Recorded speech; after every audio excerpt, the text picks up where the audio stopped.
எல்லாருக்கும் ஒரு சின்ன டவுட் வரும், எப்படி எல்லாரும் பெரியாருடைய பெருந்தொண்டராக முடியும் அப்படின்ட்டு. கையில் கயிறு கட்டி இருக்கிறவங்க கூட இருப்பாங்க, அவங்களும் பெரியாரின் தொண்டர்கள் தான். ஏன்னா கடவுள் நம்பாம தான் கயிறு கட்டியிருக்காங்க.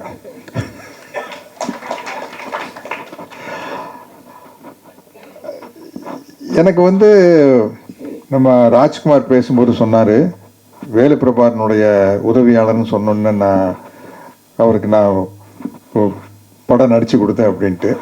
ஏன்னா நான் வந்து பெரிய அளவில் வேலுப்பிரபாரன் சாருக்கு வந்து நன்றி கடன் போட்டிருக்கேன். பொதுவாக பெரியாரிஸ்டுகள் வந்து சமூக மகிழ்ச்சிக்காக பாடுபடுறவங்க. பெரியாருடைய முக்கியமான குறிக்கோள் சமூக மகிழ்ச்சிக்காக பாடுபடுறவங்க. அவங்கெல்லாம் எப்போவுமே வந்து ஒரு பெரிய புரட்சிகரமான சிந்தனையோடு இருப்பாங்க. எனக்கு அந்த சமூக மகிழ்ச்சியில் அக்கறை இருக்குது. அதையும் தாண்டி தோழர் விடுதலை ராஜேந்திரன் அவர்கள் சொன்ன மாதிரி நான் எப்போவுமே ஜாலியாக இருக்கிறேன் அப்படின்னு பேச மேடையில் பெரியாருடைய தொண்டனாக இருப்பதனால் மட்டுமே. ஏன்னா ஏன் இன்னைக்கு நான் வந்து அந்த ட்ராக் எடுத்து பேசணும்னு ஆசைப்படுறேன்னா, இன்னைக்கு யூடியூப் அங்கே இங்கே எங்கே பார்த்தாலும் மகிழ்ச்சியோடு இருப்பது எப்படி, இது சம்பந்தமான யூடியூப் வந்து எக்கச்சக்கமாக வந்துட்டு இருக்குது சோசியல் மீடியாவில். அப்போ எல்லாருமே மகிழ்ச்சியை நோக்கி அலையிறாங்க. நான் என்னுடைய தனிப்பட்ட எக்ஸ்பீரியன்ஸில் சொல்கிறேன், நீங்கள் மகிழ்ச்சியோடு இருக்கணும்னா கடவுள் என்ற கற்பனை உட்பட எந்த விதமான மூட நம்பிக்கையும் இல்லாமல் இருந்தால்தான் மகிழ்ச்சியாக இருக்க முடியும். சாஸ்திர சடங்கு சம்பிரதாயம் எந்த பண்பாடு கலாச்சார நாகரிகம் கூட எனக்கு உடன்பாடு இல்லைங்க. இன்னும் மனுஷனை கொண்டுகிட்டு இருக்கிறான், பாலஸ்தீனத்து மேலே குண்டு போட்டிருக்கிறேன். இன்னும் பண்பாடு கலாச்சார நாகரிகம் எல்லாம் வளர்ந்துருச்சா? என்ன வந்து இந்த உடை அணிஞ்சிக்கிறது மட்டும்தான் பண்பாடு கலாச்சார நாகரிகமா? என்னைக்கு ஒரு மனிதன் இன்னொரு மனிதனை கொல்லாமல் இருக்கிறானோ அன்னைக்கு தான் பண்பாடு கலாச்சார நாகரிகம் மலர்ந்ததாக அர்த்தம். அது வரைக்கும் அது மலர்ந்ததாக அர்த்தம் இல்லை. எனக்கு வந்து இங்கே இன்னொரு ஒரு விஷயம், நான் ஒரு 10 வயசுலேருந்து தீவிரமான மக்கள் தலைவர் எம்ஜிஆருடைய ரசிகன். அவருடைய படங்கள்ல எல்லாமே பகுத்தறிவு சிந்தனைகள் நிறையா இருக்கும். அவரு கடவுளை பற்றி பாடியிருக்காரு. ஆனால் அவருடைய படங்களில் பார்த்தீங்கன்னா பட்டுக்கோட்டை கல்யாண சுந்தரம் போன்ற பாடகர்கள் வசன வரிகள் எல்லாமே பார்த்தீங்கன்னா நிறைய வந்து இன்னும் சொல்லப்போனால் கம்யூனிஸ்ட் சிந்தனைகள் அதிகமாக இருக்குது. பொது உடைமை சம்பந்தப்பட்ட சிந்தனைகள் அவருடைய படங்களில் நிறையா இருக்கும். அந்த வகையில் இவர் பெரிய தீவிரமான எம்ஜிஆர் ரசிகர். பிரபாரன் அது தெரியாது, அப்புறம் வந்து பக்காவாக அப்புறம் மாதிரியே நடிச்சு காட்டுவார் என்கிட்ட. அப்படி இருக்கையில் வந்து அதுலேருந்து விலையை வந்த நானுக்கு மிச்சம் மீதி இருந்த ஒரே ஐட்டம் வந்து இந்த கடவுள் அப்படிங்கிற ஒரு கற்பனை கருத்தியல் தான். அது ஒன்று தான் பெண்டிங்காக இருந்தது. அதுலேருந்து என்னை வெளியே கொண்டு வந்தவர் வேலுப்பிரபார் சார் தான். அதனால தான் இன்னைக்கு வரைக்கும் ரொம்ப வாழ்க்கையில் எவ்வளவோ கஷ்டம், எனக்கும் கூட கஷ்டங்கள் தனி மனித வாழ்க்கையில் எனக்கும் இருக்குது. பொருளாதார சார்ந்து இல்லை, அதெல்லாம் நல்லபடியாக இருக்கிற ஒன்றும் பிரச்சனை இல்லை. அது நான் சொன்ன மாதிரி நம்ம தோழர் மாறன் அவர்கள் ப்ளூ சட்டை மாறன் சொன்ன மாதிரி அதெல்லாம் நேக்க நடந்துக்குவேன். இதுக்கே ஒரு வாய் தருங்கள புரட்சி தமிழ்னு பேரை மட்டும் வச்சிருக்காரு. தயவுசெய்து அந்த பட்டத்துக்கு நான் எந்த வகையில தகுதியானவன் இல்லை. இன முரசுங்கிறது கொஞ்சம் நியாயம். அந்த முரசும் கூட தொடர்ந்து கொட்டிக்கிட்டே இருக்காது, அப்பப்போ ஆஃப் பண்ணிக்குவேன். எங்கே ஆஃப் பண்ணணும் எங்கே கொட்டணும்னு தெரியும். இருந்தாலும் பெரியாரிய மேடைகளில் தொடர்ந்து வந்து நான் இந்த பக்கம் தான் இருக்கிறேன் அப்படின்னு சொல்லிட்டு இருக்கிறதுக்கான ஒரு முயற்சி தான் எப்பவுமே நடந்துகிட்டு இருக்கோம். அப்போ பிக் பாக்கெட்னு ஒரு படம் என்னுடைய மிக நெருங்கிய நண்பர் பாலுன்னு சொல்லிட்டு அவர் நிறைய வெற்றி படங்கள் எடுத்திருக்காரு. சின்ன தம்பி அப்படி அந்த மாதிரி படங்கள் நிறையா விஜயகாந்தை வச்சு சரத்குமார் வச்சு என்ன வச்சு பிரபு வச்சு எல்லாம் எடுத்திருக்காரு. அவர் பிக் பாக்கெட்னு ஒரு படம் எடுத்தார். அதில் வந்து ஜிஎம் குமார் தான் டைரக்டர். அநேகமாக கதிர் சாரெல்லாம் அதில் அசிஸ்டண்ட்டாக இருந்திருப்பீங்க இல்லையா? அதில் வந்து ஒரு லிவிங்ஸ்டன் விஸ்வம் எல்லாம் நீங்கள்லாம் அப்போ ஒரு மாடர்ன் டீம். அந்த புதுசாக பாக்யராஜ் சார்கிட்ட இருந்து வர்றவங்க அப்படிங்கிற ஒரு மாடர்ன் டீம் இருக்கும். ஆமாம், ஜீன்ஸு லூஸாக ஒரு ஜிப்பா ஒரு ஜோல்னா போய் அது இருந்தால் ஆர்ட் ஃபிலிம் எடுக்கிறவங்க. அப்போ அப்படி ஒரு காலகட்டம் இருந்தது. இந்த பிக் பாக்கெட் நடிக்கிறதுக்கு முன்னாடி இது பிக் பாக்கெட் 1988. 1987 அமெரிக்காவில் என் தங்கச்சி இருக்கிறாங்க, அங்கே போயிருந்தேன். அங்கே போயிட்டு சிகாகோவில் இருந்துட்டு நயாகரா வாட்டர் ஃபால்ஸுக்கு போகிற வழியில் ஒரு சின்ன கிராமம், இதாங்க தாமஸ் ஆல்வா எடிசன் பிறந்த ஊர் அப்படின்னாங்க. அதோடய பார்த்துட்டு போல அவர் தான் சினிமாவை கண்டுபிடிச்சாங்க. அதில் இப்போ பெரிய கான்ட்ரவர்சி இருக்குது, அவர் கண்டுபிடிக்கல லூயி பிரதர்ஸுங்கிறாங்க என்னமோ ஒன்று. சரி, தாமஸ் ஆல்வா எடிசனுங்கிறது சினிமாவுக்கு வந்து ஒரு ஆரம்பித்து வச்சவர் அப்படிங்கிற முறையில் அவருடைய கிராமத்துக்கு போனால் ரொம்ப சின்ன கிராமம், அதில் அவருடைய கண்டுபிடிப்புகள் எல்லாம் இருக்குது. அவருடைய சிலை ஒன்று வச்சுருக்காங்க. இதையெல்லாம் பார்த்துட்டு ஒரு நன்றியோடு பார்த்துட்டு, அப்பா நம்ம சோறுதிங்கிறதுக்கு ஒரு முக்கியமான காரணம் அப்பா அப்படின்னு ஒரு சந்தோஷத்தில் நயாகரா போயிட்டு வந்தேன். இது 87. 88 தான் இந்த பிக் பாக்கெட்டு. வந்து கேமராக்கு வழக்கம் போட தேங்காய் சுற்றுனாங்க. சுற்றணுன்னு பிரபாகர் சார் வந்து, யோ கொஞ்சம் தள்ளி நின்று சுற்றுங்கப்பா, புகை லென்ஸில் அடிச்சுட்டா படம் சரியாக வராதுப்பா அப்படின்னாரு. சரி எங்கடா ஒரு டைப்பாக பேசுகிறாருன்னு சொல்லிட்டு ஷார்ட்டுக்கு நடுவில், என்ன பிரபாகர் சார் அப்படின்னா, சார் கேமரா கண்டுபிடிச்சி தாமஸ் ஆல்வா எடிசன் பிறந்தூரில் தென்னை மரமே கிடையாது சார். அவன் கண்டுபிடிச்ச அனுப்புனா இங்கே வந்து தேங்காயை சுற்றுறாங்க சார். ஏதாச்சும் ஒரு ப்ளம்ஸோ பேரிக்காயோ ஆப்பிளோ சுற்றினா நியாயமாக இருக்கு சார். எனக்கு போன வருஷம் தான் அந்த ஆள் பிறந்த ஊருக்கு போனோம், உண்மையிலேயே அங்கே தென்னை மரம் இல்லை. கரெக்டாக இவர் ஏதோ ஒரு விளையாட்டுக்கு சொல்லிக்கிறார். அதுக்கப்புறம் பிரபாகர் சார்கிட்ட உட்காந்து ஷூட்டிங்கு கேப்பில் வந்து இதை பற்றியெல்லாம் பேச ஆரம்பிக்கல. எனக்கு வந்து ஐயா பெரியாருடைய அவர் பேசுனது எல்லாம் தொகுப்பாக கடவுள்னு ஒரு சின்ன புஸ்தகம் ஐயா இருக்கு இல்லைங்களா, தலைப்பு கடவுள். அதனால தான் இந்த படத்துக்கு கடவுள்னு பேர் வச்சிருப்பான்னு நினைக்கிறேன். கடவுள் அப்படிங்கிற ஒரு புத்தகத்தை எங்கிட்ட கொடுத்து, நீங்கள் படித்து பாருங்க சத்யராஜ் சார், படித்து பார்த்துட்டு நீங்கள் என்னென்னு டிசைட் பண்ணுங்க அப்படின்னாரு. படித்து ஒரு 2-3 நாள் கொஞ்சம் குழப்பத்திலேயே இருந்தேன். என்ன நம்ம பிஸ்னஸ் பார்ட்னர் ஆச்சே கடவுள். இப்போ பல வருஷமாக எனக்கு பிஸ்னஸ் பார்ட்னர். பரீட்சையில் பாஸ் பண்ணால் மொட்டை அடிச்சிருக்கேன். அதில் வந்து சும்மா பாஸ் ஆனால் மருதமலை மட்டும், என்ன எங்கள் ஊருக்கு பக்கம் கோயம்புத்தூர்லேருந்து கொஞ்சம் டக்குன்னு போயிடலாம்.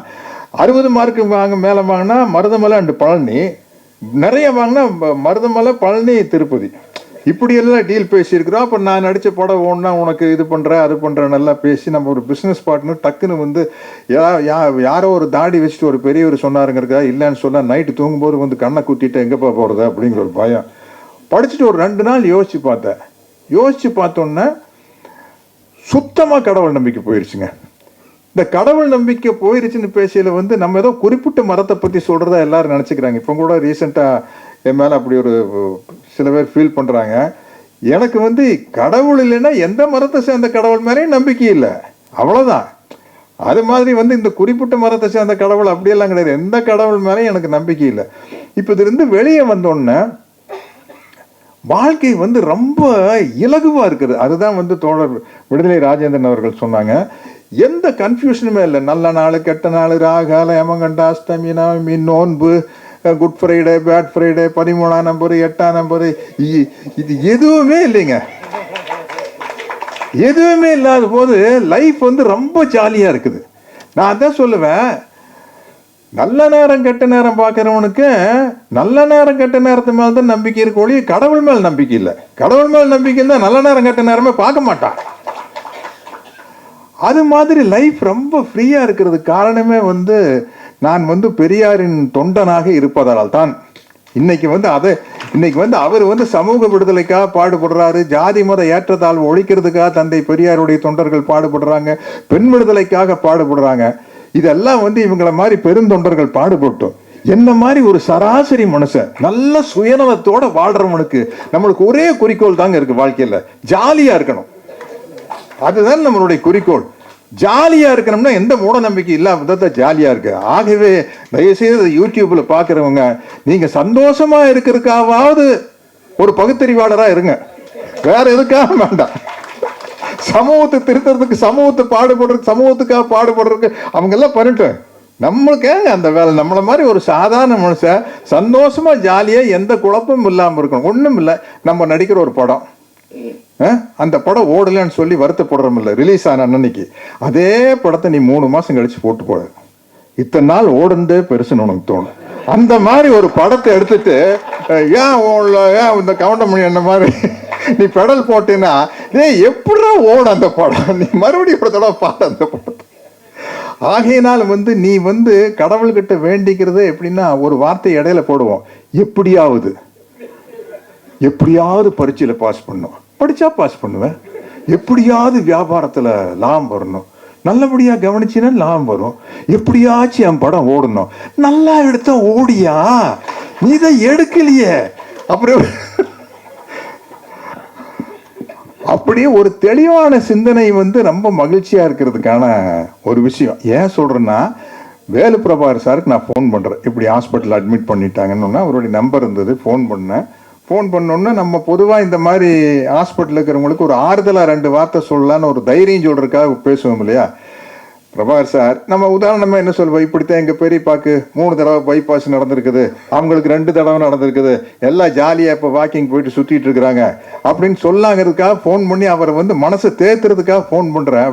ஃபோன் பண்ணி இப்போ பிரபா சார் கொஞ்சம் தைரியமாக இருக்கணும்னா, சார் எனக்கு என்ன சார், நான் வந்த வேலை, நான் வந்து பிறந்ததுக்கு தந்தை பெரியாருடைய கருத்துக்களை எவ்வளோ பரப்ப முடியுமோ அவ்வளோ பரப்பியாச்சு சார், என்னால் முடிஞ்ச அளவு பண்ணியாச்சு சார், இனி என்ன சார் இருந்த என்ன போனான சார், சந்தோஷமா போவோம் சார் அப்படின்னாரு. ஆடிட்டேன் நான், என்னடா இந்த மனுஷன் வந்து சர்ஜரிக்கு போறாரா இல்லை வேற எங்கேயோ தியேட்டர் சினிமா பார்க்க போறாரா, இவ்வளவு தைரியமா இருக்காரு அப்படின்னா அந்த தெளிவுக்கு காரணம் வந்து மூட நம்பிக்கை இல்லாத ஒரு மனதுக்கு சொந்தக்காரராக இருக்கிறது தான். அவருடைய கடவுள் படத்து கருத்தை தான் வந்து நீங்க சொல்லிட்டீங்க, ஆமீர் கான் வந்து பிகேன்னு பண்ணது வந்து அந்த டீம்ல இருந்து இவர்கிட்ட வந்து பேசிட்டு போனாங்க அப்படிங்கிறாங்க. இப்போ நம்மளுக்கு முன்னாடி ஒரு முக்கியமான கடமை இருக்குது. வேலு பிரபாகர் சாருடைய கனவுகளை நனவாக்குவதற்கான கடமைகள் என்னன்னா, இன்னைக்கு நம்ம சங்ககிரி ராஜ்குமார் அவர்கள் வெங்காயம் படத்து டைரக்டர், நம்ம தோழர் ப்ளூ சட்டை மாறன் மாதிரி ஆளுகிட்டையெல்லாம் நான் என்ன சொல்றேன்னா, இன்னைக்கு வந்து உண்மையிலேயே சென்சார் ரொம்ப கெடுபிடி ஆயிடுச்சு. நம்ம நினைச்சதை வந்து சினிமாவில் சொல்றதுங்கிறது வந்து ரொம்ப கஷ்டம். சென்சார் ஆகி நெட்ஃப்ளிக்ஸில் வந்து அன்னபூரணி படத்தை தூக்குறாங்க. அப்போ நம்ம இந்த சோசியல் மீடியா மூலமாக தான் இந்த பகுத்தறிவு சிந்தனைகளை பரப்பக்கூடிய ஒரு சூழ்நிலையில் இருக்கிறோம். ஆனால் இன்னைக்கு நம்ம ஆளுகள்லாம் டீமுகள்லாம் சூப்பராக ரெடியாகி யூடியூப் சேனலில் வந்து பின்னி பெடல் எடுக்கிறாங்க. அது விவாத மேடையிலெல்லாம் போய் உட்கார்ந்தாங்கன்னு வச்சுங்க, நம்ம தோழர் மரிவதன் மாதிரி ஆளுகள்லாம் ஒன்று பேசுறதுக்கே வழி இல்லை. அந்த மாதிரி வந்து இன்னைக்கு இளம் பெரியாரிஸ்டுகள் ரொம்ப யூத்தா நிறைய பேர் களத்தில் இறங்கிட்டாங்க. அதனால வந்து இந்த சினிமா மீடியாவையும் தாண்டி இந்த சோசியல் மீடியாவை வந்து நம்ம பலமாக கைப்பற்றி, ஏன்னா அதுக்கு சென்சார் கிடையாதுன்னு நினைக்கிறேன் இல்லையா, அது கிடையாது. அந்த சோசியல் மீடியா மூலமாக வந்து ஐயாவுடைய கருத்துக்களை மிகப்பெரிய அளவில் கொண்டு போகணும். என்னுடைய முறையில் வந்து நான் ஐயாவின் கருத்துக்களை இப்படித்தான் சொல்றேன்.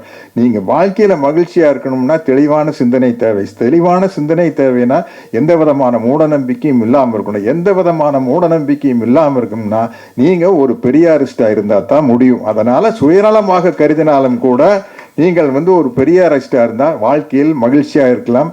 அந்த பாதையை எனக்கு போட்டு கொடுத்த என்னுடைய அன்பு தம்பி, அவர் என்னை விட 2 வயசு சின்னவர், வேலு பிரபாகரனுக்கு இந்த நேரத்தில் அவருடைய குடும்பத்தாருக்கும் சேர்ந்து என்னுடைய அனுதாபங்களை தெரிவிச்சுக்கிறேன். ஏன்னா வந்து ஒரு குடும்ப சப்போர்ட் இல்லாமல் இந்த மாதிரி ரேஷனல் திங்கிங்குக்குள்ளே போகிறது ரொம்ப கஷ்டம், ரொம்பவே கஷ்டம். அது வந்து ஒவ்வொரு பெரியாரிஸ்டுகளும் உணர்ந்திருப்பாங்க. அவருக்கு ஆதரவாக இருந்த குடும்பத்தாருக்கும் என்னுடைய நன்றியை கூறி விடைபெறுகிறேன். வணக்கம்.